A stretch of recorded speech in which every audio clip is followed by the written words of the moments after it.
এ দুনিয়ার পাগল, কোন দুনিয়ার পিছনে পড়ছেন, কোন সম্পদের পিছনে পড়ছেন, কোন সম্মানের পিছনে পড়ছেন, কোন দলের পিছনে পড়ছেন। বাজানদেরকে বলবো মাঝে মাঝে একটু নিরিবিলি চক্ষু বন্ধ করে একটু মোরা খাওয়া করো। আমার রাগ করছেন না? আর একটু বেশি বেশি রাগ হয়, এত কম রাগ হইলে হয়? কবরের যাত্রীরা রাগ হইলে আল্লাহ এবং আল্লাহ রসুলের সঙ্গে যাইয়া হও, আর নালে বলেন হুজুর ভুল বলছেন। কথা বলে না ভুল বলছি? তা ভুল যদি না হয় তাহলে প্রত্যেকটা মানুষকে রব্বুল আলামিন তার দলের নেতা নেত্রীর সঙ্গে ডাকবে, ঠিক কিনা? হাদিসের মধ্যে আসে আল্লাহ রাসূল সাল্লাল্লাহু আলাইহি ওয়াসাল্লাম বলেন, মান তাশাব্বাহা বিকওমিন ফাহুয়া মিনহুম। দুনিয়ার ভিতরে তুমি যেই দলভুক্ত হয়ে চলবা, যেই দলের নেতা নেত্রীকে নেতা নেত্রী হিসেবে মানবা, আল্লাহ রাসূল সাল্লাল্লাহু আলাইহি ওয়াসাল্লাম বলতেছেন কিয়ামতের ময়দানে তুমি ওই দলভুক্ত হইয়া উঠবা এবং ওই দলের নেতা নেত্রীর সঙ্গে তোমার হাসর হবে। তার সঙ্গে যার মহাব্বত, তার সঙ্গে তার কিয়ামত। দুনিয়ার পাগল, কোন দুনিয়ার পিছনে পড়ছেন, কোন সম্পদের পিছনে পড়ছেন, কোন সম্মানের পিছনে পড়ছেন, কোন দলের পিছনে পড়ছেন। বাজানদেরকে বলবো মাঝে মাঝে একটু নিরিবিলি চক্ষু বন্ধ করে একটু মোরা খাওয়া করো। তাম দুনিয়ার মোট 4 জন লোক রাজত্ব করছিল, এর ভিতরে 2 জন মুসলমান, 2 জন অন্য জাতি। এর ভিতরে একজন বাদশাহ সিকান্দার বা ইস্কান্দার বাদশাহ তাম দুনিয়ার বাদশাহী করছিল। তিনি ইন্তেকালের আগে ওসিয়াত করছিল, আমার মৌতের পরে গোসল করাইয়া আরে কাপড় পরাইয়া খাটের ভিতরে উঠাইয়া হাত ধরে একটু বাহিরে রাইখা শহরটাকে ঘুরাইয়া তারপর নিয়ে আমাকে দাফন করিও। তিনি দুনিয়া থেকে বিদায় হওয়ার পরে গোসল করাইয়া কাপড় পরাইয়া খাটের ভিতরে উঠাইয়া হাত বাহিরে রাইখা শহর ঘুরায়। যারা বোঝে না তারা বলে, দেখছ বাদশাহ আজীবন আমাদের থেকে খাজনা এবং ট্যাক্স নিল, এখন মরার পরেও কেমন হাত পাইতা আছে, মনে হয় যেন খাজনা এবং ট্যাক্স চায়। বিজ্ঞ আলেমরা বলে, বোকারা তোরা তো বোঝো নাই, বাদশাহ সিকান্দার ইন্তেকালের আগে ওসিয়াত করছিল মৌতের পরে হাত বাহিরে রাইখা শহর ঘুরাইয়া দাফন করার জন্যে। তিনি তামাম দুনিয়ার মানুষকে বুঝাতে চাও, তামাম দুনিয়ার মানুষের আমি বাদশাহ সিকান্দারের মতো এত বড় বাদশাহ মনে হয় দ্বিতীয় আর কেউ হইতে পারবি না। তামাম দুনিয়ার বাদশাহী করলাম, কিন্তু আমি যখন কবরে রওনা করলাম একেবারে 2টা খালি হাত নিয়ে কবরে রওনা করলাম, কিছুই নিতে পারলাম না। এই জন্য আমার বাজানদেরকে বলবো, পর্দা আলে মা বোনদেরকে বলবো, কোন দুনিয়ার পিছনে পড়ছো বাজান?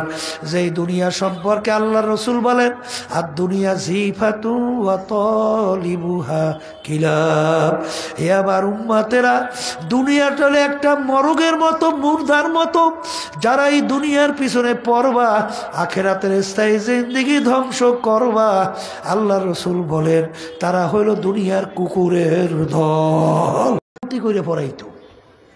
কারণ মুসলমান দাবি করতে হলে নামাজ না পড়িয়া মুসলমান দাবি করার কোনো পরিবেশই ছিল না। কথা ঠিক না? as-salatu মিফতাহুল জান্নাহ। আজকে এত কষ্ট করে আপনারা এখানে আসছেন, বাড়িঘর সব কাজকর্ম ফালাই রেখা ঠান্ডার মধ্যে, উদ্দেশ্য কি? বেহেশতে যাবেন, জাহান্নাম থেকে বাঁচবেন। কথা ঠিক কিনা? কিন্তু আল্লাহ রাসূল সাল্লাল্লাহু আলাইহি ওয়াসাল্লাম বলেন, বেহেশতে যদি ঢুকতে চাও নামাজ ব্যতি রেখে তোমাদের জন্য বেহেশতের দরওয়াজা খুলবে না। অর্থাৎ নামাজ হলো বেহেশতের চাবি। তালা খোলার জন্য কি লাগে? বেহেশতে ঢুকতে হলে কি লাগবে? নামাজ লাগবে, নামাজ নামক চাবি লাগবে, নাহলে বেহেশতে ঢোকা যায় না। as-salatu মিরাজুল মুমিনিন কৌল আছে, নামাজ হইল বান্দাবান্দি আল্লাহর মধ্যে দেখা সাক্ষাৎ কথা পকতন সম্পর্কের মাধ্যম। যারা আল্লাহর সঙ্গে সম্পর্ক তৈরি করতে চান, নামাজ ব্যতি রেখে আল্লাহর সঙ্গে সম্পর্কের দ্বিতীয় আর কোনো রাস্তা নাই। ইন্না সলাতা তানহা আনিল ফাহশাই ওয়াল মুনকার। আল্লাহ রাব্বুল আলামিন বলছেন, নামাজ তোমাদের সমস্ত খারাপ কাজ থেকে ফিরিয়ে রাখবে। কে বলছেন? এক সাহাবী নামাজও পড়তো, মাঝে মাঝে কিছু খারাপ কাজও করত। সাহাবাই কেরাম বলেন, আল্লাহর রাসূল সাল্লাল্লাহু আলাইহি ওয়াসাল্লাম, সাহাবী নামাজ পড়ে আবার কিছু খারাপ কাজও তো করে। আল্লাহ রাসূল সাল্লাল্লাহু আলাইহি ওয়াসাল্লাম বলেন, তাকে ছেড়ে দাও, নামাজ পড়তে থাকুক। এক সময় দেখা গেল ওই সাহাবী সমস্ত খারাপ কাজ থেকে ফিরে আসছে। তে আমরা কি পাইলাম? মুসলমান কাফিরের ভিতরে পার্থক্য বলেন, মুখ খুলে বলেন। বেহেশতে ঢোকার চাবি, আল্লাহর সঙ্গে সম্পর্কের মাধ্যম, সমস্ত খারাপ কাজ থেকে ফিরায় কিসে? এক ওয়াক্ত নামাজ, যেমন জোহরের ওয়াক্তের নামাজ পড়বেন বলতে বলতে অন্য ওয়াক্ত আইসা গেছে, যেমন আসর ওয়াক্ত হয়েছে। কেউ যদি ইচ্ছা কইরা আলসামি কইরা এক ওয়াক্তের নামাজ যদি অন্য ওয়াক্তে নিয়ে কাজা কইরা পড়েন, নামাজ পড়ছে, কি কইরা পড়ছে? এই কাজটা যদি কেউ ইচ্ছা কইরা করে, এই অপরাধের জন্য কোরআন এবং হাদিস অনুযায়ী তার জাহান্নামের আগুনের ভিতরে জ্বলতে হবে 2,88,00,000 বছর। নাউযুবিল্লাহ মিন যালিক। একেবারে এক ওয়াক্ত নামাজ যদি পুরা ছেড়ে দেয়, তার জন্য কত জাহান্নাম, তাও কিন্তু কোথাও নির্ধারিত নাই।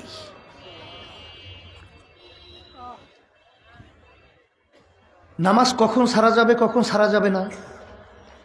মহিলার সন্তান খালাস হইতেছে, বেশিরভাগ ভিতরে কম ভাগ বাহিরে। ওই অবস্থায় যদি নামাজের রক্ত চলে যাওয়া শুরু করে, যে কোনো প্রক্রিয়া হোক, ইশারার মাধ্যমে হোক, ওয়াক্তের নামাজ আদায় করতে হবে। কত বড় কঠিন হুকুম নামাজের। কিন্তু আমরা তো অনেক হাসতে হাসতে একটু দুনিয়ার বিভিন্ন কাজের ঝামেলায় নামাজ অনেক সময় কাজা করি। কথা ঠিক? এখন আমার ভাইদেরকে বলবো, পর্দা আলায় মা বোনরা যারা শুনতেছেন, নামাজে বড় কষ্ট, ঠিক না? খুব কষ্ট না? আচ্ছা, আমি যদি জিজ্ঞাসা করি, আমার রিক্সাওয়ালা ভাইরা রাস্তার ভিতরে রিক্সা চালায়, গরমের ভিতরে, রোদ্রের ভিতরে মাথার ঘাম টপ টপ করে পড়তে থাকে, দেখেন না? ভ্যান চালক আমার ভাইরা কত কষ্ট করে ভ্যান চালায়, ঠেলাগাড়ি চালক আমার বাজনরা কত কষ্ট করে ঠেলাগাড়ি চালায়। এর চেয়েও কি নামাজে কষ্ট? আসতে বলে। আচ্ছা শোনেন, আমার জেলে ভাইরা নদীতে সাগরে মাছ ধরে জানের ঝুঁকি নিয়া, ওই সাগরের পাশে ঠাসে তো আমরা যাই। পাথর কাটে একজন বলতেছিল যে, হুজুর, এই ভাইর একটাই ছেলে ছিল, তার তো সাগরে মাছ ধরার বড় টলার আছে, ওটা হেরা সাবার কয়, কি জানি কয় ফেলি। তাই ছেলে শখ একটু সমুদ্রে মাছ ধরতে দেখতে যাবে। ওই যে বোট নিয়ে সমুদ্রে গেছে, আর ফেরত আসে নাই। এইভাবে জানের ঝুঁকি নিয়ে মাছ ধরে, রাত্র নাই, দিন নাই, ঠান্ডা নাই, গরম নাই, ঠিকমতো ঘুমও নাই। এর চেয়েও নামাজে কষ্ট? একটু আসতে কর। কৃষক ভাইরা কৃষি কাজ করে, রোদ্রের ভিতরে চামড়া পুইরা কালো হয়ে যায়, হয় না? এর চেয়েও নামাজে কষ্ট? এর পরেও যারা কষ্ট মনে করেন, আল্লাহ রাব্বুল আলামিন ওয়াদা করছেন, ওয়াল্লাযীনা জাহাদু ফীনা লানাহদিয়ান্নাহুম সুবুলানা ওয়া ইন্নাল্লাহা লামাআল মুহসিনিন। আল্লাহ রাব্বুল আলামিন বলেন, হে আমার বান্দা বান্দীরা, আমার হুকুম পালন করতে যাই আমাকে রাজি খুশির উদ্দেশ্যে, যদি তোমরা রাস্তায় নামো, যত বিপদ মুসিবত রাস্তায় আসো, আমি তোমাদের সঙ্গে ওয়াদা করতেছি, আমি তোমাদের জন্য রাস্তা খুইলা দেব। একটা দুইটা রাস্তা না, বহুত রাস্তা খুলব। শোনেন, ইউসুফ নবী আলাইহিস সালাতু ওয়াস সালাম নাম শুনছেন? বিবি জুলাইখার নামও তো শুনছেন। 7টা দরজার ভিতরে তালা মাইরে আটকেছে। দরজা কয়টা? তালাও। ইউসুফ আলাইহিস সালাতু ওয়াস সালামকে আটকাইয়ে বলে, এই ইউসুফ, এখন আমার কথা মানা লাগবে, উপায় নাই। 7 দরজা তালাও 7টা মারছে, বেরোয়ার কোনো সুযোগ আছে? কথা না মান্য উপায় নেই। ইউসুফ আলাইহিস সালাতু ওয়াস সালাম চিন্তাও করে নাই কিভাবে বের হব, সুরাত তো নাই। আল্লাহ তাওয়াক্কুল কইরা দৌড় মারছে। দৌড়ের সঙ্গে সঙ্গে রব্বুল আলামিন 7টা দরজার ভিতরে তালা টাস টাস করে খুলে দিচ্ছে। নবী বের হয়ে চলে আসছে, আটকাই রাখতে পারছে? বলেন না। ওমাই ইয়াতাওয়াক্কাল আলাল্লাহি ফাহুয়া হাসবুহু, যেই আল্লাহর বান্দা বান্দি আমার মালিকের উপরে তাওয়াক্কুলের মতো তাওয়াক্কুল করতে পারবে, ওই বান্দা বান্দির জন্য আমার মালিক নিজেই যথেষ্ট হইয়া যাবে। এর বাস্তবতা বলছি। আব্বাজানের মুখে শুনছিলাম, আমার দাদাজান রহমাতুল্লাহি আলাইহি আমার দাদুকে নাকি একদিন জিজ্ঞেস করছিল যে তুমি তো অনেক রাত্রে তলেবে ইলমদেরকে খাওয়াইয়া লইয়া ঘুমাও, অনেক রাত্র হয়ে যায়, তোমার তো 2-1 দিন ফজরের নামাজ কাজা হওয়ার কথা, অনেক রাত্র ঘুমাও, তোমার কি 2-1 দিন ফজরের নামাজ কাজা হয় না? দাদু বলতেছিলেন, না, আল্লাহর ফজল করবে আমার ফজরের নামাজ কাজা হয় না। কলে তুমি ফজর সময় ওঠো কিভাবে? তখন দাদু নাকি উত্তর দিছিল, দাদা বলছিলেন, আব্বাজান তার মুখে শুনছে, দাদু বলতেছিলেন যখন ফজরের নামাজের সময় হয়, কে জানি আইসা আমাকে ডাইকে উঠাইয়া দিয়া যায়। আমায় ইয়াতাওয়াক্কাল আলাল্লাহি ফাহুয়া হাসবুহু, যেই বান্দা বান্দী আল্লাহর তাওয়াক্কুল করতে পারবে, সেই বান্দা বান্দির জন্য মালিক নিজেই যথেষ্ট হয়ে যায়। এখন এই কথার মাধ্যমে কে কি বুঝছেন তা জানি না। এই কি নিয়ত করছেন? নামাজ আগে পড়তেন না, এখনো তো পড়বেন না, ঠিক না? এইটাই তো বলছেন নাকি? তাহলে হুশ থাকতে, জীবন থাকতে 5 ওয়াক্ত নামাজ ছাড়বেন না, এরকম নিয়ত কে কি করতে পারেন? আল্লাহু আকবার, হাত উঠান। পর্দারে মা বোনরা উঠান, আল্লাহ দেখুক। নারায়ে তাকবীর, আলহামদুলিল্লাহ বলে হাত নামান। আল্লাহুম্মা আমিন। আল্লাহ আপনি কবুল করেন। এখন এক শ্রেণীর, বিশেষ করে আমার যুবকরা হয়তো বা মনে মনে বলে, হুজুর বড় বিপদেই পড়ছে। বলে তা কেমন? ওই আগে শোনেন নাই গ্রাম্য একটা কথা আছে, হুজুরে বলে আটকাইয়া মাহফিল দেয়। আটকাইয়া মাহফিল বোঝেন? মানে এখন আটকা পড়ছেন, এখন তো ওয়াদা করার কথা যদি কি হাত না জাগান, তাহলে মানুষ কবে কি রে, এটা কি কোন পদের মানুষ? হ্যাঁ, নামাজ ওর নিজের উপকার, ও হাত জায়গায় ওয়াদা করলো না, এখন এই আটকাইনি হইল না, কেন কি আটকাইতে হয়েছে? আমি যুবকদেরকে বলবো, বাজার তোমরা তো হয়তো মনে মনে বলতে পারো, হুজুর এখন তো যুবক মানুষ, হুজুর আমার বয়স হবে মাত্র 25, কারো 20, কারো 17-18, হুজুর 30, হুজুর 100 বছর তো মানুষ বয়স পায়, তা আমার সবে মাত্র 30 বা 40, এখনো 60 বাকি।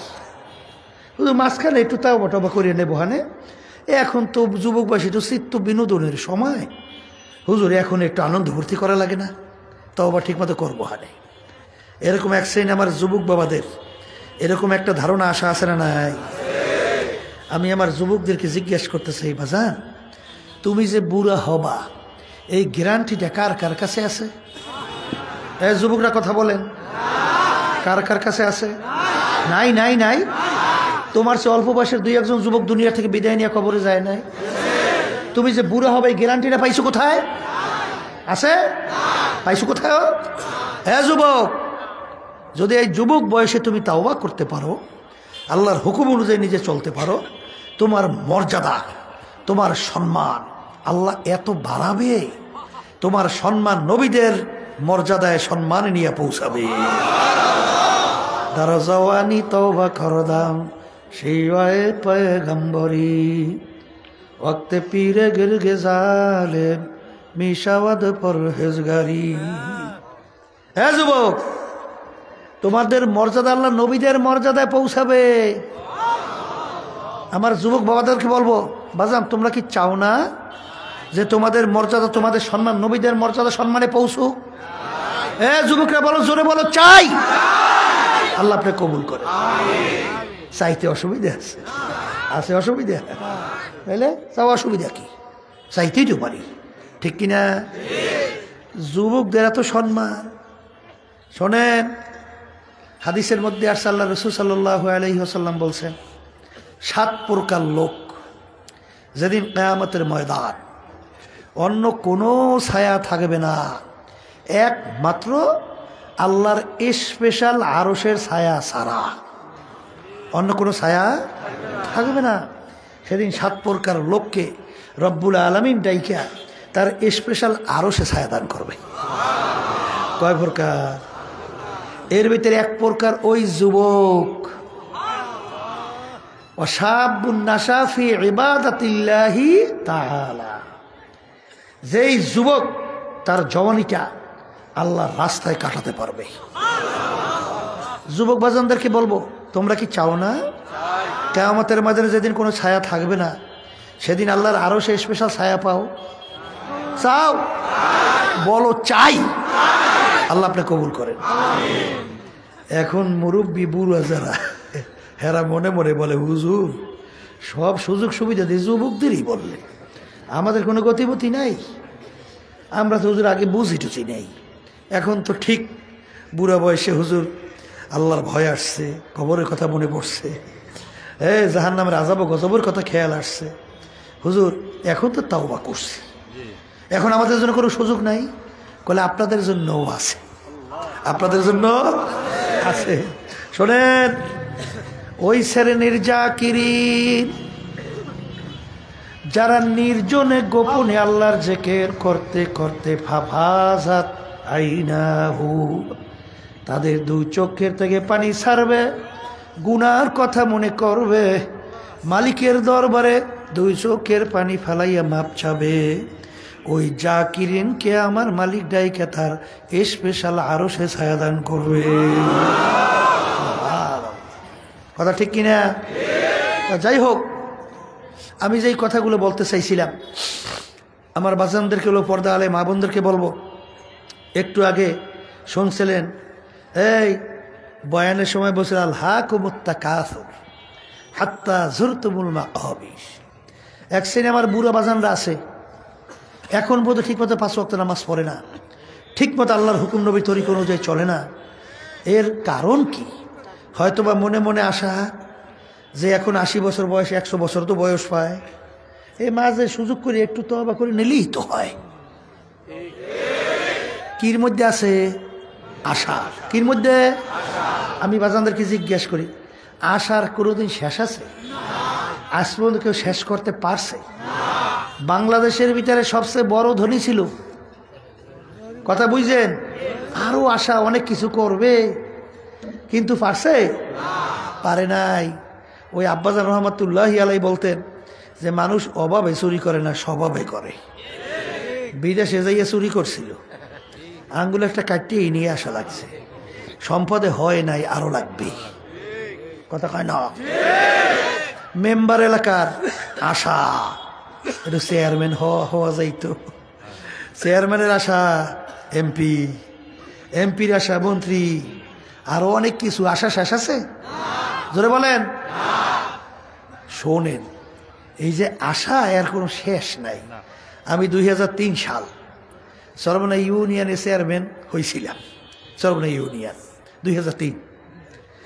আমার সঙ্গে ওই সময় মেম্বারই করছিল। তাই বহু বছর পর আমি বিশ্বাসের বাজারে বসা, সেই মেম্বার স্টাক কইরা একটা সাইড লাগিয়ে গেছে। একটা সাইড কি হয়েছে? দুর্বল হয়ে গেছে, খুব অসুস্থ।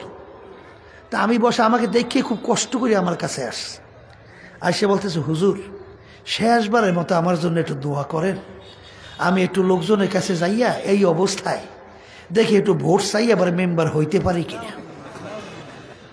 সুবহানাল্লাহ।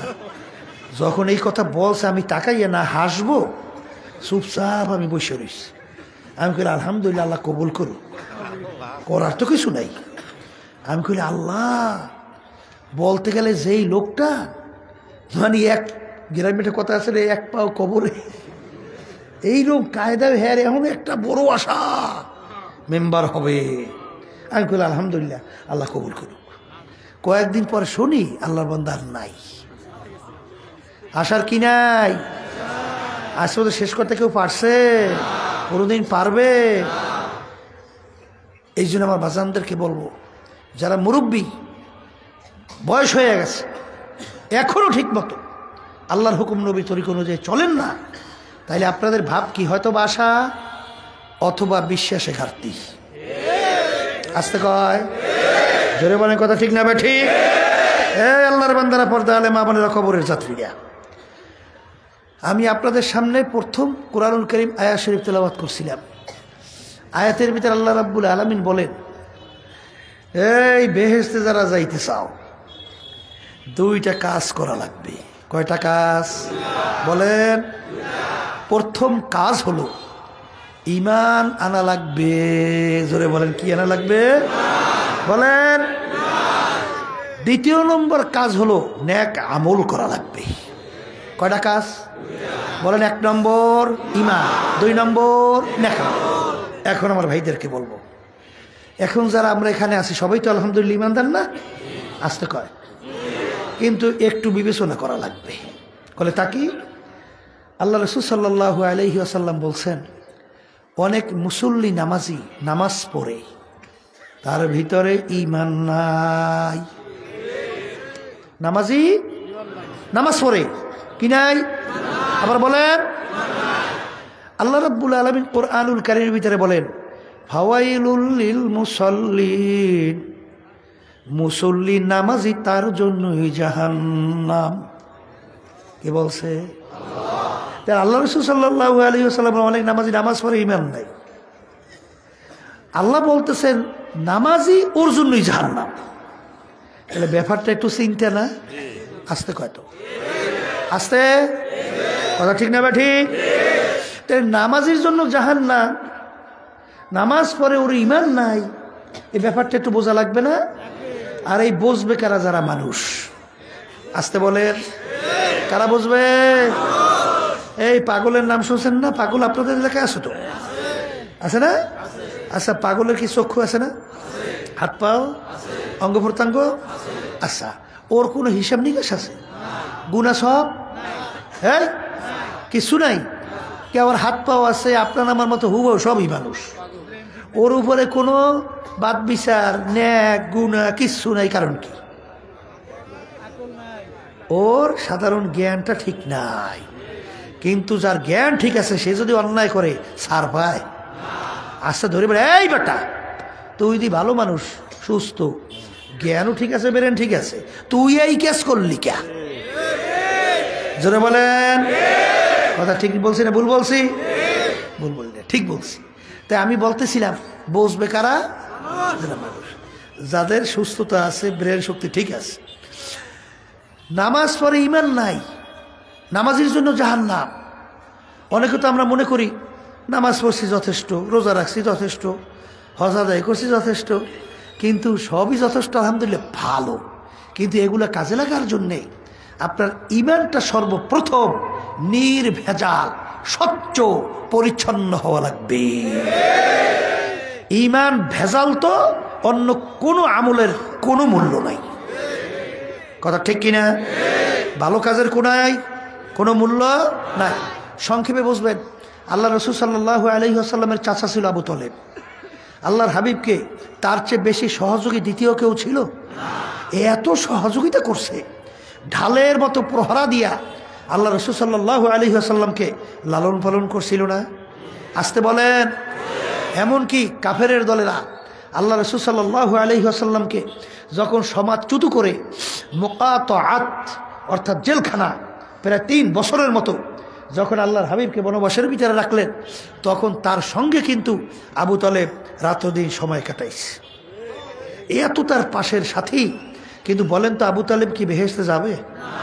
হ্যাঁ, কেন যাবে না? বলেন ঈমান না থাকার কারণে। তার এই ভালো কাজের কোনো মূল্য নাই। আল্লাহ রাসূল সাল্লাল্লাহু আলাইহি ওয়াসাল্লামকে সহযোগিতা করা, এর চেয়ে ভালো কি থাকতে পারে? এই জোরে বলেন কথা ঠিক কি না? কিন্তু বেহেশতে যাবে না কেন? আবার বলেন। তা এখন আমাদের ঈমানটা নির্ভেজাল স্বচ্ছ কেমন ঈমান হওয়া লাগবে? আল্লাহ রাব্বুল আলামিন কুরআনুল কারীমের ভিতরে বলছেন, আমিনু কামা আমানান নাস, তোমরা ঈমান আনবে সাহাবায়ে কেরাম যেভাবে ঈমান আনছিল। সবাই বলি সুবহানাল্লাহ। মাপকাঠি পাইছেন? ঈমানের ধরনটা পাইছেন? এই ঈমান হইতে হবে কাদের মতো? বলেন কাদের মতো? সাহাবায়ে কেরামদের মতো। এখন আমার বাজানদেরকে বলবো, সাহাবায়ে কেরামদের ঈমানের অবস্থা কেমন ছিল? দুই একটা উদাহরণ দিলেই বুঝবেন, ঠিক আছে? আচ্ছা, আবু বকর সিদ্দিক রাদিয়াল্লাহু তাআলার নাম শুনছেন? শুনছেন? তার ছেলে তখনও মুসলমান হয় নাই, তিনি তো মুসলমান, মুসলমানের পক্ষে যুদ্ধ করতেছে, আর তার ছেলে কাফেরের পক্ষে যুদ্ধ। পরবর্তীতে ছেলে মুসলমান হয়ে গেল। ছেলে বলতেছে, আব্বাজান অমুক যুদ্ধে এমন কায়দায় আপনি আমার সামনে পড়ছিলেন, আমি ইচ্ছা করলে আপনাকে কতল করতে পারতাম, কিন্তু যেহেতু আপনি আমার আব্বা, এই জন্য আপনাকে আমি কতল করি নাই। তখন আবু বকর সিদ্দিক রাদিয়াল্লাহু তাআলা আনহু তিনি বলতেছেন, বাবা আমি খোদার কসম করে বলছি, ওই সময় যদি তুমি আমার সামনে পড়তে, সঙ্গে সঙ্গে তরবারি দিয়ে মাথা দ্বিখণ্ডিত করে ফেলতাম। কারণ তখন তুমি আমার আল্লাহর শত্রু, তখন তুমি ইসলামের শত্রু, তুমি আমার রসুলের, আল্লাহর রসুলের শত্রু, তুমি আমার নবীর শত্রু, তুমি মুসলমানদের শত্রু, আমারও শত্রু।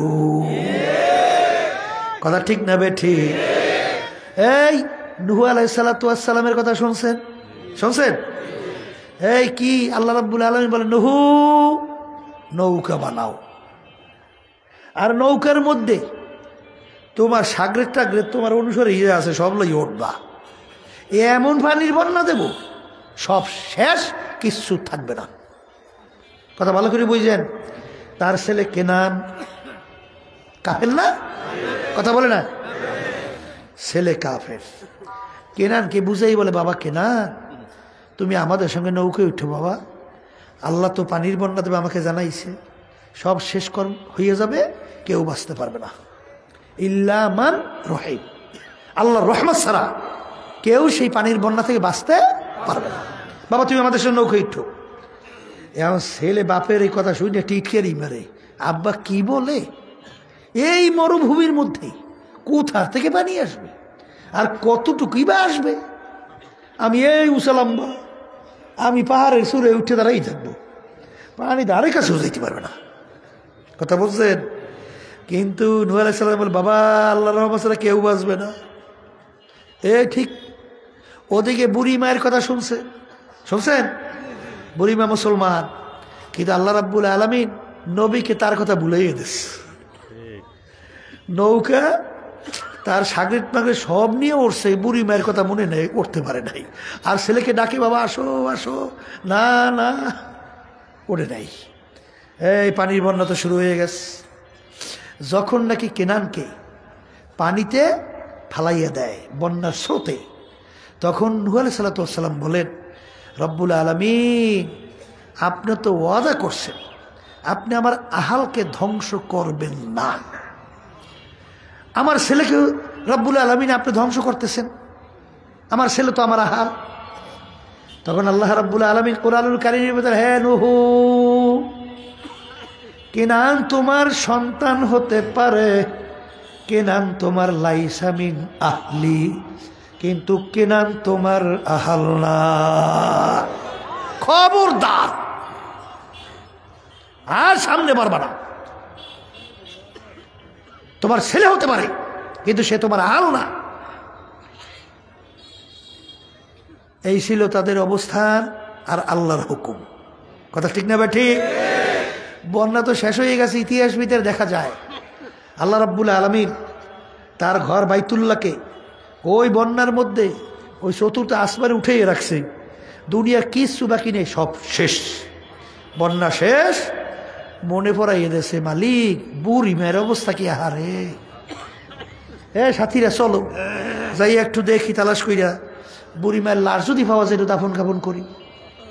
যখন গেল যাই দেখে দুনিয়ার কিছু বাকি নাই, কিন্তু বুড়ি মায়ের ঝুপড়িটা যেই জায়গায়, ওই জায়গায় একটা ঝুপড়ি দেখা যায়। সুবহানাল্লাহ বলেন না? যত কাছে যায় দেখে বুড়ি মায়ের ঝুপড়ি। কাছে যাইয়া ডাকতেছে বুড়িমা। ভিতর থেকে বুড়িমা উত্তর দেয়, বাবা বন্যা শুরু হয়েছে। বাবা বন্যা শুরু হয়েছে? বলে মাগো বলেন কি? তাকাইয়া দেখে দুনিয়ার কিচ্ছু বাকি নেই। কর বাবা আমি তো কিছু ট্র্যাক্টর পাইলাম না, ইল্লা মান রহিম। ওই পানির বন্যার মধ্যে আল্লাহ যাকে বাঁচাই রাখতে চায় পারে। কথা ঠিক না ঠিক? সিডিওয়ারের কথা মনে আছে? দক্ষিণবঙ্গে, দক্ষিণ অঞ্চল, আমি তো গেছিলাম, সেই এলাকায় যাই। একজনে বলতেছে হুজুর আল্লাহর কুদরত। বলে কি? 8 না কয় দিনের একটা বাচ্চা ওই পানির স্রোতে বাচ্চাটাকে নিয়ে গেছে। মা বাপ তো শেষ। পানি টাইনে যাওয়ার পরে দেখে একটা গাছ না কিসে ঝুপড়ির মধ্যে তলে ওই বাচ্চাটা বইরে রয়েছে, মুখে বালি ঠেলি উঠে যখন সাফ করছে বাচ্চাটা কুন কুন করে ডাক দিয়ে উঠছে, ইল্লা মান রহিম। মাঝে মাঝে দুই একটা আল্লাহ একটু দেখায়, মাঝে মাঝে, সবসময় তো দেখাবে না। যদি বলে কথা ঠিক কিনা? তাই যেই কথা বলতে চাইছিলাম, ইমান আনা লাগবে ধরনটা কাদের? সবাই মুখ খুলে সাহাবায়ে কেরামদের মতো। কথা ঠিক না বেঠি? এখন আমার বাজানদেরকে বলবো, সাহাবায়ে কেরামদের ইমানের অবস্থান শুনতেছিলেন, আরো দুই একটা উদাহরণ দিলে আরেকটু বসবেন। শোনেন, বর্তমানে তো এক শ্রেণী আমাদের যাইতে বাইরেও আছে আলেম ওলামা, ওরে সর্বনাশ, দুনিয়াদার ক্ষমতা সম্পন্ন, তাদের সঙ্গে এমনভাবে সম্পর্ক তৈরি করে, আবার দুই এক সময় তাদের ব্যাপারে যখন স্টেজ আলোচনা করে মনে হয় যেন আল্লাহর ওলি সবে মাত্র আসমান থেকে নাজিল হয়েছে। আসতে কয়, কথা ঠিক না ঠিক? এ আসলে আলেম নামে সবচেয়ে নিকৃষ্ট মাখলুকাতের মধ্যে আলেম হইতে পারে। আল্লাহ রাসূল সাল্লাল্লাহু আলাইহি ওয়াসাল্লাম বলেন, খায়রুল খিয়ারে খিয়ারুল উলামা, শাররুল শিরারে শিরারুল উলামা। আলেম হয়ে যে খারাপ হবে, সমস্ত মাখলুকাতের সমস্ত মানুষের ভিতরে খারাপ মানুষ। কথা ঠিক কিনা? হাদিসের মধ্যে আছে, আল্লাহ রাসূল সাল্লাল্লাহু আলাইহি ওয়াসাল্লাম বলেন, ফাসিকদের যখন প্রশংসা করা হয় তখন আল্লাহর আরশ থরথর করে কাঁপতে থাকে। আলেম দাবি করে, আল্লাহ আমাকে সহ সবাইকে মাফ করুক। জানার নাম আলেম না, বিসমিল্লাহির রহমানির রহিমের তারকিব শাস্য করার নাম আলেম না, ইন্নামাল আমালু বিন্নিয়াতে হাদিসের তাকরির মাসব্যাপী করার নাম আলেম না। আলেম বলা হয় তাকি, আল্লাহ বলতেছেন ইন্নামা ইয়াখশাল্লাহা মিন ইবাদিহিল উলামা। আলেম বলা হয় তাকি, যার ভিতরে আমার ভয় পয়দা হয়ে গেছে, যার ভিতরে আল্লাহর ভয় পয়দা হয়েছে, সে হইলে প্রকৃত আলেম। যদি অনেক বিভিন্ন কায়দায় হাদিসের তাকরির করলো সর্বনাশ বিরাট আলেম, তাহলে ইবলিস শয়তানের কি কইবেন? আসতে কয়, ইবলিস শয়তানের অবস্থান জানেন? আসমানি কিতাবের সংখ্যা 104। কত কিতাব? এই 104 কিতাবের ইলম আল্লাহ রাব্বুল আলামিন ইবলিসকে দান করছিল। তাইলে আপনি যদি খুব বেশি জানুন না, পণ্ডিত হওয়ার পরে আলেম হন, তাহলে ইবলিসকে বলা লাগবে মাওলানা, মুহাদ্দিস, মুফতি, মুফাসসির, শাইখুল হাদিস, অমুক তমুক সমুক ইবলিস।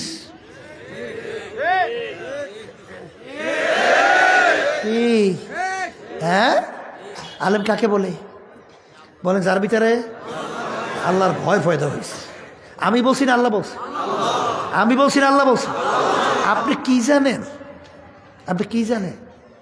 হ্যাঁ, এই যে বড় বড় বিজাতি খ্রিস্টান, আল মানজেদ, আল কামুস, এই যে বড় বড় লোগাতগুলো, যেগুলো আরবি ভাষা ঠিক করার জন্যে, ইংরেজি ভাষা ঠিক করার জন্য ডিকশনারি, বাংলা ভাষা ঠিক করার জন্য ব্যাকরণ, আর আরবি ভাষা ঠিক করার জন্য লোগাত বলা হয়। এই বড় বড় আরবি ভাষার যে লোগাতগুলো, আল মানজাদ আল কামুস, এগুলোর লেখক কিন্তু সব খ্রিস্টান বিজাতি।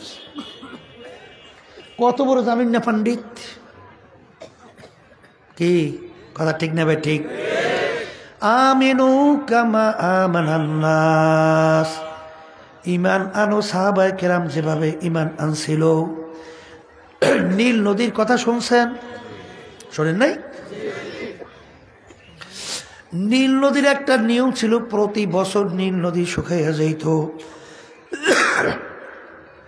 ওই নীল নদীর পানি এত গুরুত্ব, এত দরকার, পানি যদি না থাকে ওই মানুষ এলাকার পানি অভাবে মারা যাওয়ার উপক্রম।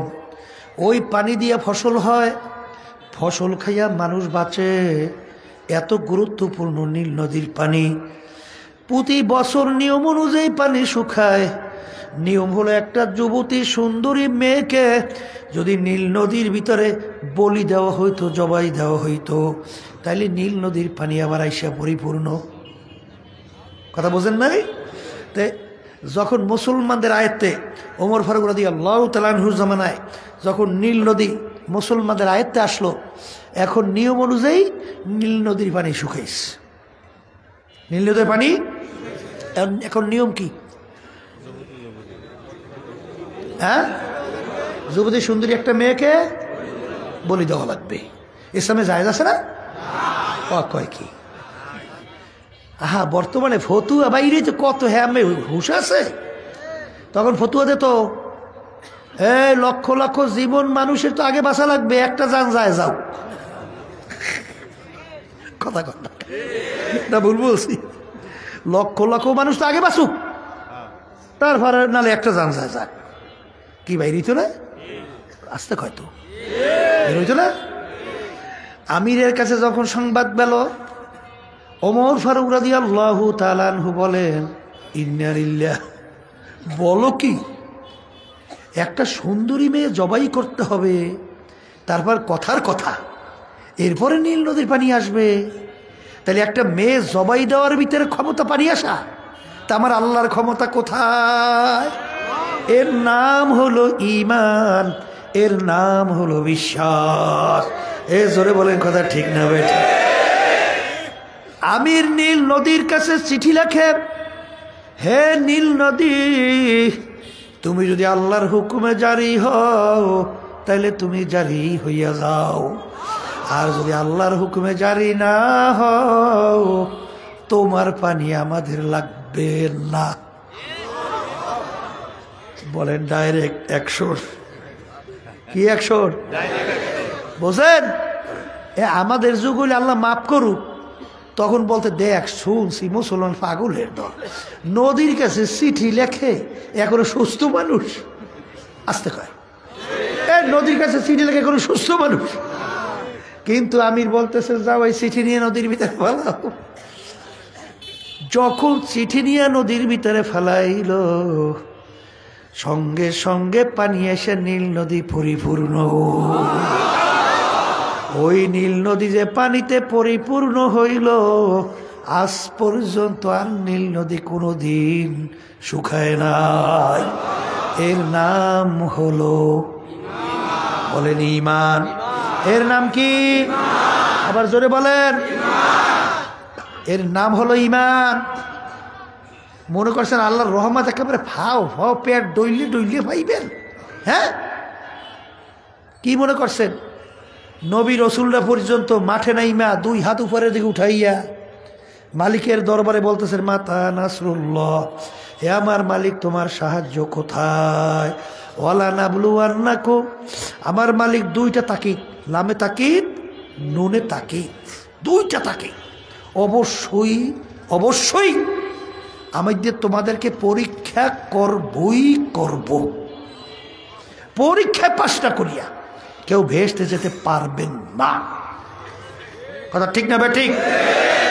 তাহলে ঈমানের ধরনটা কেমন হবে? সবাই মুখ খুলে বলেন। কাদের মতো? সাহাবায়ে কেরামদের ঈমান কেমন ছিল? বাদশাহ সাহাবায়ে কেরামদের এক জামাতকে দাওয়াত করলো। সেই দেশের ভিতরে সবচেয়ে ঘৃণিত কাজ ছিল খাওয়ার পরে প্লেট পরিষ্কার করিয়া খাওয়া। এইটা তাদের দেশের ভিতরে একটা ঘৃণিত কাজ। আর ইসলামের মধ্যে খাওয়ার পরে প্লেট পরিষ্কার করে খাওয়া কি? হ্যাঁ, এখন বাদশা তো দাওয়াত দিয়েছে সাহাবায়ে কেরামদের জামাত। এখন সাহাবায়ে কেরামরা কি প্লেট পরিষ্কার করে খায় কি খায় না? আর ওই দেশের ভিতরে ঘৃণিত কাজও এইটা। এখন বাদশার মেহমান তারা যদি সমাজে সবচেয়ে ঘৃণিত কাজটা করে, জনসাধারণ কি কইবে? বাদশাও একটা ছোট লোক আর আনছেও ছোট লোক। মানে কথা ঠিক না বেঠিক? এই এখন বাদশা অনুরোধ করে, হুজুর আমরা তো জানি আপনারা তো খাওয়ার পরে প্লেট পরিষ্কার করিয়ে খান, আর আমাদের দেশে সবচেয়ে ঘৃণিত কাজ ওইটা। হুজুর আমার সম্মানের জন্যে আজকে এই প্লেটটা একটু পরিষ্কার করিয়ে খাবেন না? সাহাবায়ে কেরামদের জামাত কি উত্তর দেয়? হে বাদশা শোনো, আজকে আমরা বাদশার মেহমান হব। এই সম্মান কামাই করতে যাইয়া আল্লাহ রাসূল সাল্লাল্লাহু আলাইহি ওয়াসাল্লাম তার একটা সুন্নাত ছেড়ে দেব। ও বাদশা তুমি জেনে রাখো, আমাদের জান থাকতে হুঁশ থাকতে আমরা আল্লাহর হাবিবের সুন্নাত ছাড়তে পারবো না। এর নাম আবার মুখ খুলে বলেন, আবার মুখ খুলে বলেন। এরপরে বাজানদেরকে বলি, সাহাবায়ে কেরামদের জামাত দেখেন, সব পশু পাখি যেই বন্দাবান্দি আল্লাহকে ভয় করে, পশু পাখি তাকে ভয় করে এবং পশু পাখি তাদের কথা শোনে। কথা ঠিক কিনা? সাহাবায়ে কেরামদের জামাত গেলেন এক এলাকার ভিতরে দিনের দাওয়াত দেওয়ার জন্য। এলাকার লোকগুলি এত খারাপ, দাওয়াত তো গ্রহণ করেই নাই, বরং সাহাবায়ে কেরামরা যে একটু বসবে বসার জায়গাও দেয় নাই। রাত্র হয়ে গেছে, শুইবে কোথায়? একবারে তারাই দেশে, যাও এখানে থাকতে পারবে না। এখন রাত্রে যাইবে কই সাহাবায়ে কেরামদের জামাত? সাহাবায়ে কেরামদের জামাতের আমির তিনি সিদ্ধান্ত দিলেন, আজকে আমরা রাত্রিতে এই জঙ্গলের ভিতরে রাত্রি যাপন করব। কির ভিতরে রাত্রি যাপন? জলে বলেন। ওই জঙ্গলের ভিতরে বড় বড় বাঘ, সিংহ, বিষাক্ত সাপ, হিংস্র জানোয়ারের ফেরানির অভাব নাই। এখন যখন সাহাবায়ে কেরামদের জামাত যখন ওই জঙ্গলে ঢুকতেছে, তখন ওই এলাকার লোকেরা বলে, শুনছি মুসলমানের জাত পাগল। আসলেই তো পাগলের দল, এগুলো ওই জঙ্গলে ঢুকবে, কালকে একটাও ভাবা যাইবে তালাশ করিয়া, ও সব দি শেষ। সাহাবায়ে কেরামদের জামাতের আমি জঙ্গলের ভিতরে ঢুইকা একে তো সহি হাদিস শূন্য রেখেন মিয়া, হাসতাম সামনে করিয়েন না। জংলা পশু পাখিকে তিনি ওয়াজ করতেছে, ডাক দিয়ে বক্তব্য দিতেছেন, হে জংলা পশু পাখিরা, আমরা একদল নবীর সাহাবারা আসছি, আজকে আমরা রাত্রে এখানে যাপন করতে চাই, তোমরা এখান থেকে সইরা যাও। বক্তব্য দিতে দেরি, বাঘ তার বাচ্চাকে মুখের ভিতরে নিয়ে দৌড়, সিংহ তার বাচ্চাকে মুখের ভিতরে কামড় দিয়া দৌড়, গর্তের ভিতরে বিষাক্ত সাপগুলো উঠে দৌড়ের পর দৌড়, এমনকি গর্তের পিপিলিকা পর্যন্ত ওখান থেকে উঠে একেবারে জায়গা পরিষ্কার। এই ইমানের কথা শোনেন না? খালিদ বিন ওয়ালিদ রাদিয়াল্লাহু তাআলা বিজাতি কাফের আয়েশা বলতেছে, খালিদ বিন ওয়ালিদ, তোর খোদার বলে এত পাওয়ার, বিসমিল্লাহর বলে এত বরকত, তাহলে আমি বিষ নিয়ে আসছি, এক পেলা বিষ, এই বিষ খাইয়ে হজম করে দেখাইতে পারো? কথা বোঝেন নাই? এই আল্লাহর বান্দারা, হাসানাতুল আবরারে সাইয়াতুল লিল মুকাররাবিন, যেই বান্দাবান্দি আল্লাহর নৈকট্যে পৌঁছা যায়, ওই বান্দাবান্দির জন্য আমরা যেটা নেক, তাদের জন্য গুনাহ। কথা বুঝলেন না? বুঝেন নাই? অর্থাৎ আপনার একেবারে কাছের বন্ধু, সে যদি আপনার বিরুদ্ধে ছোট্ট একটা কোনো কাজ করে, আর দূরের এক শত্রু যদি বড় আপনার বিরুদ্ধে করে কাজ করে, ব্যথা কোনটায়? একটা আস্তে কর না। এই ঘটনা এই এখন তো বুঝছেন, এখন বুঝছেন। আচ্ছা, তাইলে যাদের সঙ্গে আল্লাহর নৈকট্য গোপন সম্পর্ক তৈরি হয় তাদের আমাদের ন্যাক, তাদের জন্য কি গুনাহ। আচ্ছা, এখন খালিদ বিন ওয়ালিদ রাদিয়াল্লাহু তাআলা আনহুকে যখন বলল, তা মাওলার সঙ্গে যোগাযোগ হয়ে গেছে। যোগাযোগ হওয়ার পরে, কাফের শোন, বিষের কোনো শক্তি নাই, শক্তি হইল আমার মাওলার। এই কথা বইলা বিসমিল্লাহির রহমানির রহিম এইটা বলি এক পেয়ালা বিষ ডকডক করে সব গিলি খাই ফেলাইছে। বিষে কিছু হয় নাই। আসতে কয় বিষে ক্ষমতা কে দেছে? আমার মালিক বলে বিষ পানি হয়ে যা। ইব্রাহিম আলাইহিস সালামকে নমরুদ আগুনে ফেলাইছে। এই আগুন আমার ইব্রাহিমের জন্য শান্তি দেয়, ও ঠান্ডা হইয়া যা। কথা ঠিক না? ঠিক। আচ্ছা বেশ ভালো কথা, বিষ পানি। এখন এই বুঝছে আবার কেউ বিষ খাইয়েন না। কথা বুঝছেন না? বুঝেন নাই? কলে হুজুর তা কেমন? শোনে, বিষের ভিতরে আল্লাহ কিরিয়ে রাখছে মরণ। কথা ঠিক।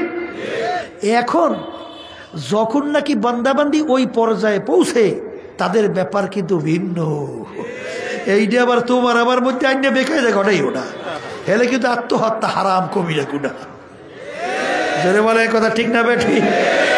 এই জন্য তো বলে আশিকারা মিল্লাত মাযহাব জুদাস্ত, আশিকারা মিল্লাত মাযহাব খুদাস্ত।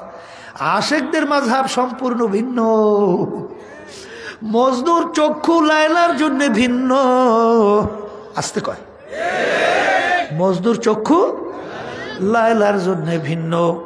এক ব্যক্তি লায়লাকে দেখে বলে, লায়লা তুমি কি সেই লায়লা নাকি যার প্রেমে মোহাব্বতে পইরা মজনু একমাত্র বাদশার ছেলে, বাদশাহী যায় জঙ্গলে ঘুরে, ঠিক মতো খাওয়া নাই, ঠিক মতো ঘুম নাই, ঠিক মতো বিশ্রাম নাই, বাদশাহীও কোনো খেয়াল নাই, পাগলের মতো ঘোরে আর লায়লা লায়লা কইয়া চিৎকার মারে। কলে আমি তো সেই লায়লা।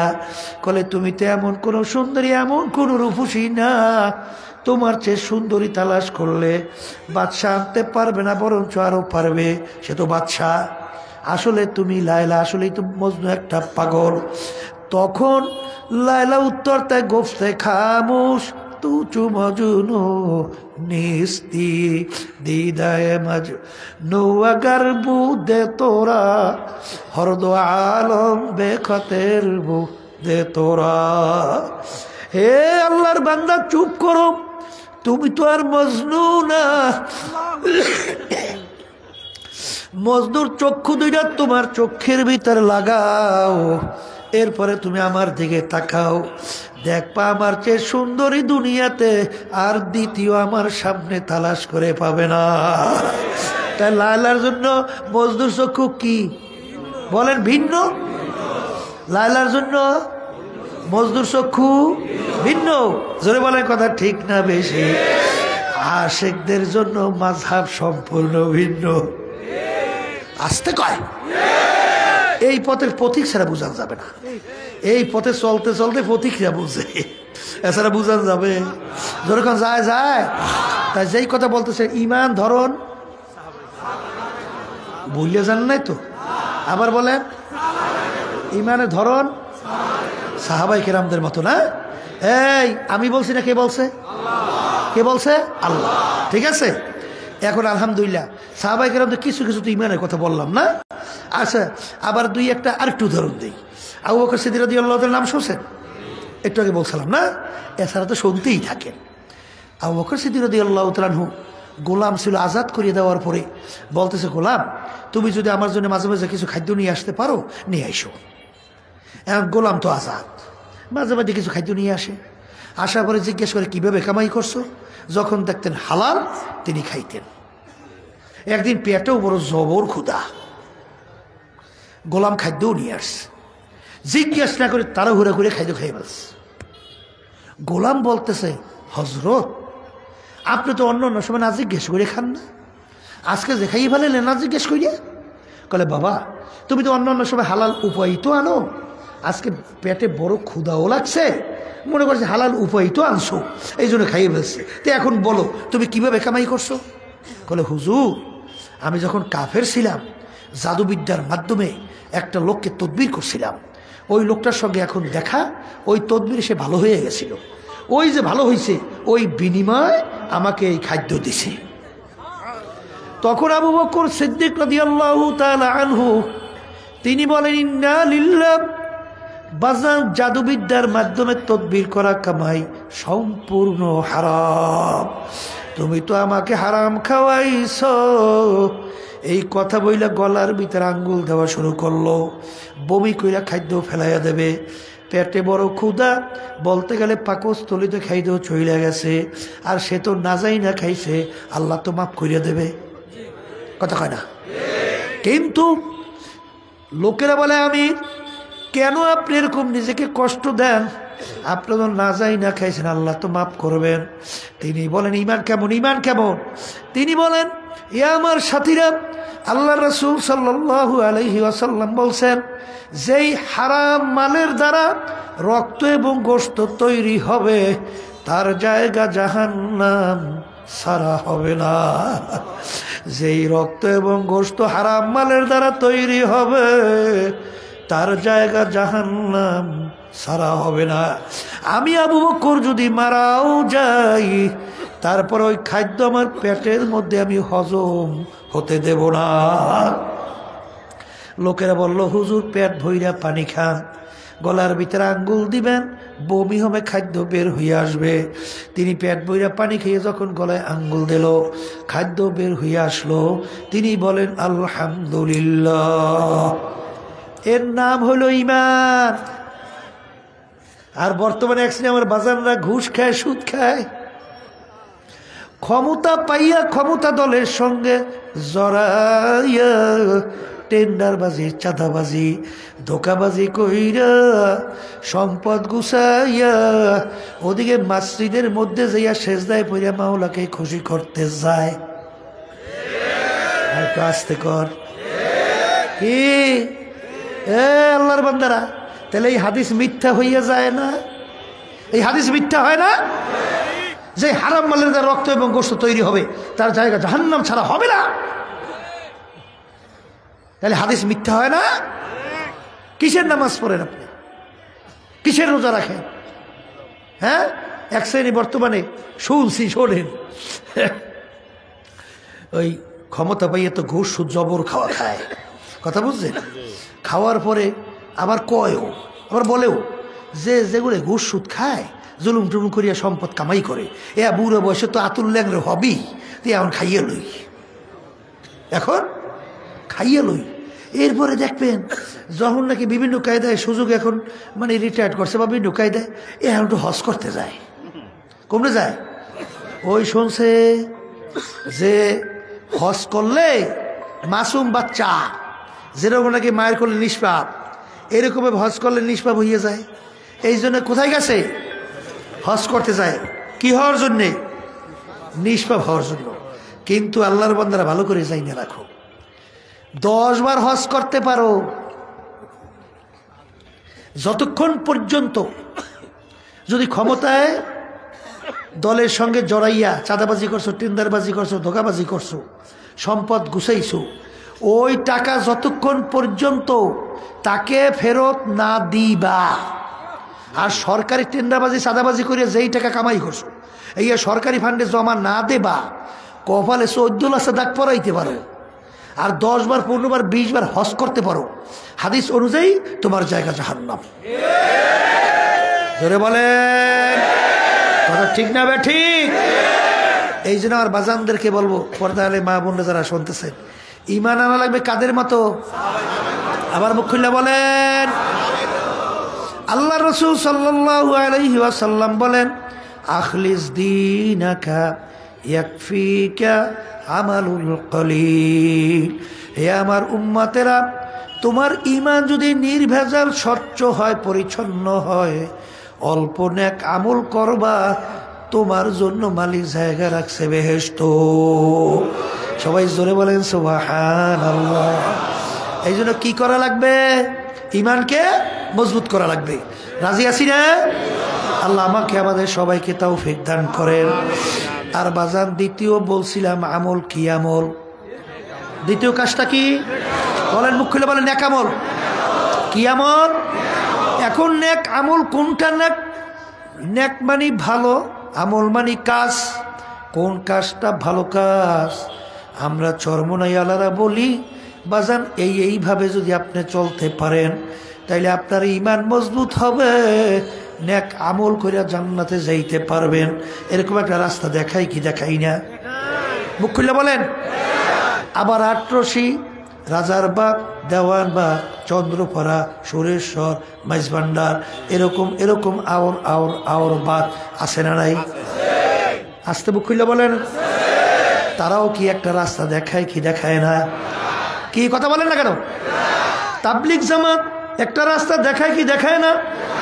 জামাতে ইসলাম আসতে কয়, বিএনপি, আওয়ামী লীগ, অমুক টমুক সমুক। এখন আমার বাজানদেরকে বলবো আসলে কোনটা নেক আমল?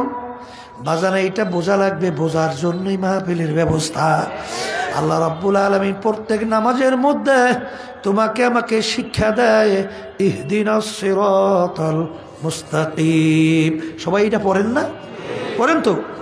আমার মালিক বলেন, আমার মালিকের কাছে দোয়া করার জন্য মালিক শিক্ষা দিয়েছেন যে মালিক আপনি আমাকে সিরাতাল মুস্তাকিমে চালান। সিরাতাল মুস্তাকিম কোনটা? এটা আল্লাহ শিক্ষা দেয়, সিরাতাল্লাযীনা আন'আমতা আলাইহিম, যেই পথে চলার পরে আপনার পক্ষ থেকে যাদের উপরে আপনার নেয়ামত বর্ষিত হয়েছিল তাদের পথে আমাদেরকে চালান। কথা বুঝাইতে পারলাম? এখন কাদের উপরে আল্লাহর নেয়ামত বর্ষিত হয়েছিল? অন্য কোরআনুল কারীমের আয়াতের ভিতরে আমার মালিক বলেন, মিনান নাবিয়্যিনা ওয়াস সিদ্দিকিনা ওয়াস শুহাদাই ওয়াস সলিহিন ওয়া হাসুনা উলাইকা রফিকা। এই কিন্তু নিয়ম পাইয়ে গেছে। এখন বলেন যে আল্লাহ বলছেন মালিক আপনি ওই পথে চালান যাদের উপর আপনার পক্ষ থেকে নেয়ামত বর্ষিত হয়েছে। এই নেয়ামত বর্ষিত কাদের উপরে? বলেন নবীদের উপরে। মুখ খুলে বলেন। সিদ্দিকীনদের উপরে, শুহাদায়ে কেরামদের উপরে, এবং তাদের ধারাবাহিকতা কিয়ামত পর্যন্ত নেককার পরহেজগার আল্লাহ ওয়ালাদের উপরে। এখন কথা পরিষ্কার। বলেন নেক আমল, বলেন নবীদের আমল, বলেন সিদ্দিকীনদের আমল। আমল মানে কাজ। এই বলেন শুহাদায়ে কেরামদের আমল। এই তাদের ধারাবাহিকতা কিয়ামত পর্যন্ত নেককার পরহেজগার আল্লাহ ওয়ালাদের কাজ। জোরে বলেন কথা ঠিক না বেঠিক? এখন আমার বাজানদেরকে বলবো, পর্দালে মা বোনরা যারা শুনছেন, মালিক ভালো মন্দ বিবেচনা করার শক্তি আপনাকে আমাকে দান করছেন কি করেন নাই? কি জোরে কন? করছে কি করে নাই? এখন আপনার দেখা লাগবে চরমনাই আল্লাহ কোনটা ভালো কাজ বলে, কোনটা খারাপ কাজ বলে, কোরআন এবং হাদিস সাহাবায়ে কেরামদের আমলের সঙ্গে মেলে কিনা।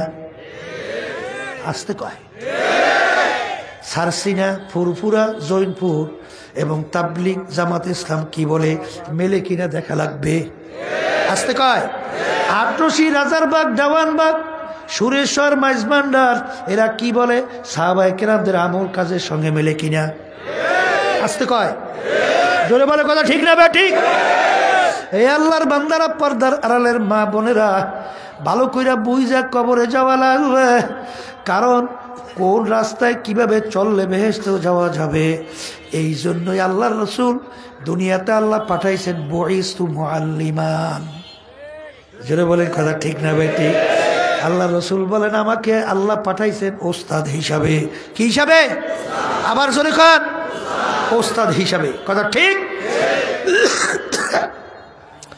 আমার ভাইদেরকে বলবো, পর্দালে মা বোনদেরকে বলবো, কবরে কিন্তু কোনো দলাদলি নাই।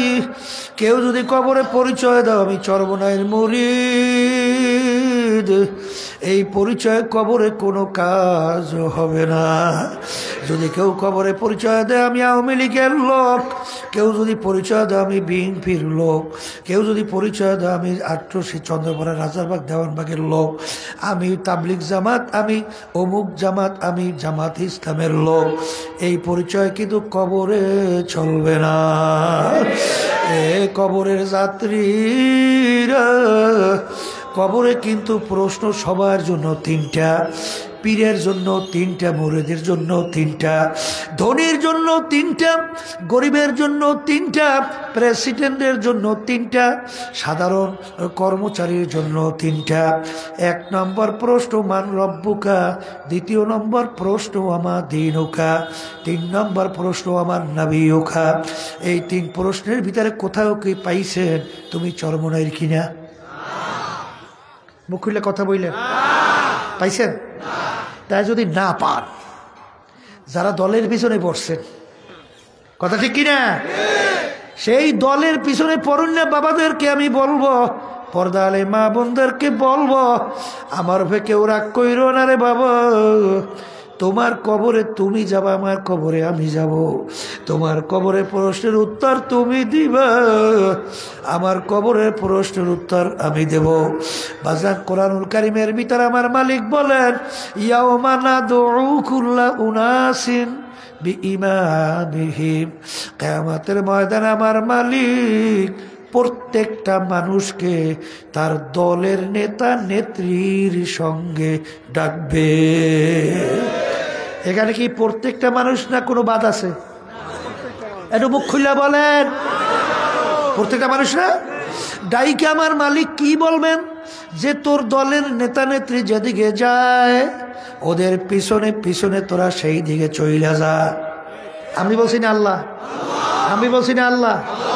এক কথায় তোমার নেতা নেত্রী যেখানে জায়গা, আমার মালিক কোরআনুল কারীমের ভিতরে বলেন তোরও সেইখানে জায়গা। আমার রাগ করছেন না? আর একটু বেশি বেশি রাগ হয়, এত কম রাগ হইলে হয়? এ কবরের যাত্রীরা, রাগ হইলে আল্লাহ এবং আল্লাহ রসুলের সঙ্গে যাইয়া হও। আর নালে বলেন হুজুর ভুল বলছেন, কথা বলে না, ভুল বলছি। তা ভুল যদি না হয় তাহলে প্রত্যেকটা মানুষকে রব্বুল আলামিন তার দলের নেতা নেত্রীর সঙ্গে ডাকবে, ঠিক কিনা? হাদিসের মধ্যে আসে আল্লাহ রাসূল সাল্লাল্লাহু আলাইহি ওয়াসাল্লাম বলেন, মান তাশাব্বাহা বিকওমিন ফাহুয়া মিনহুম। দুনিয়ার ভিতরে তুমি যেই দলভুক্ত হয়ে চলবা, যেই দলের নেতা নেত্রীকে নেতা নেত্রী হিসেবে মানবা, আল্লাহ রাসূল সাল্লাল্লাহু আলাইহি ওয়াসাল্লাম বলতেছেন কিয়ামতের ময়দানে তুমি ওই দলভুক্ত হইয়া উঠবা এবং ওই দলের নেতা নেত্রীর সঙ্গে তোমার হাসর হবে। সহিহ হাদিস শুনাইছি, আমি বলি নাই।